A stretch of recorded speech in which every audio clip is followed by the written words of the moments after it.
Fala pessoal, eu sou o professor Tiago Costa, professor de Química da turma ITA das unidades de São José dos Campos e São Paulo do curso Poliedro.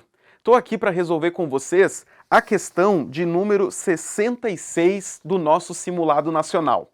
Vamos lá? Essa questão 66, pessoal, é uma questão de propriedades periódicas, né? Ela fala sobre a energia de ionização. Energia de ionização é a energia necessária para você remover um elétron da camada de valência de um determinado átomo de uma espécie química. Legal? Então, a gente entende, né, nessa questão que ele está falando sobre o segundo período da tabela periódica. Vamos ler juntos? Ela diz o seguinte: a energia de ionização de elementos do segundo período da tabela periódica varia com o número atômico de acordo com o gráfico a seguir. E aí tem um gráfico muito similar ao que eu esbocei aqui no quadro para vocês, né? Você percebe vários elementos representados por letras, né? E esses elementos, conforme vai aumentando o número atômico, eles vão apresentando esse comportamento. Deixei aqui embaixo já um esboço grosseiro da tabela periódica para relembrar a vocês que essa propriedade energia de ionização, né, de uma maneira geral, ela varia assim, ó. Nós temos aqui um aumento da energia de ionização dentro de um determinado período, certo? Eu vou aumentando conforme eu ando da esquerda para a direita, com o aumento do número atômico, e essa energia de ionização também aumenta no sentido, né, no sentido superior, indo para cima aqui num determinado grupo, numa determinada família. Bacana. Só que nós sabemos que existem algumas exceções. Existem alguns casos em que há uma inversão dessa lógica de que a energia de ionização aumenta com o aumento do número atômico, por exemplo. E é disso que a gente está falando, estamos falando do segundo período, tá? O que acontece aqui, pessoal? Nós estamos percebendo que este elemento B, ele tem uma energia de ionização maior do que o próximo elemento que tem um maior número atômico. Isso é uma inversão, porque o que seria a expectativa normal? Seria a energia de ionização aumentar com o aumento do número atômico, e só. Só que a gente está vendo esse comportamento para essa substância, para esse elemento B e para esse elemento E também. Né? O elemento E, ele acaba tendo uma energia de ionização superior ao próximo elemento do segundo período, o elemento F. O que está acontecendo aqui? Pessoal, quando a gente está lidando com essas situações, a gente precisa analisar a configuração eletrônica daquele elemento químico.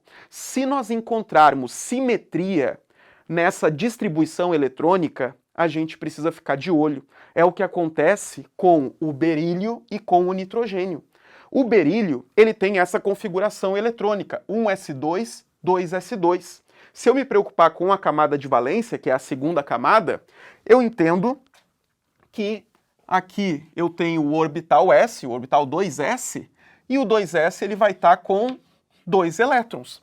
Ou seja, nós temos uma simetria, nós temos o berílio satisfeito ali no segundo período. Ele não quer perder essa simetria, ele não quer perder essa condição de estabilidade. Então, remover um elétron do berílio é custoso, gasta mais energia.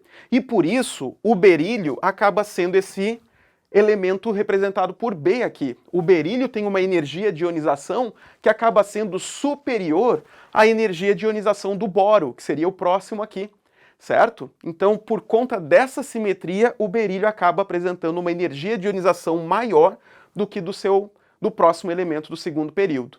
Lógica similar para o nitrogênio, galera. Como é que funciona o nitrogênio? O nitrogênio, ele tem aqui uma configuração 1s2, 2s2, 2p3. Né? 1s2, 2s2, 2p3. Ele tem 5 elétrons na camada de valência. A gente aqui só vai representar o orbital 2p. E a gente tem aqui 2p3. Então eu tenho um elétron em cada uma dessas casinhas, entre aspas, né?